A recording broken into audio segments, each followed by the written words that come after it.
Ayan, the repair na naman. Oppo F11 Pro. Nakatatlong LCD na, ayaw matouch. Ayan, tatlong LCD sa isang unit. Bagong bago pa lang, bagong kabit, ayaw matouch.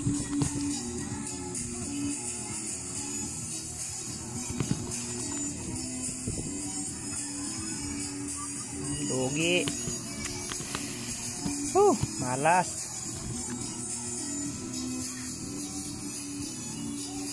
Basura na lang siguro to. Wala na, hindi na magawa.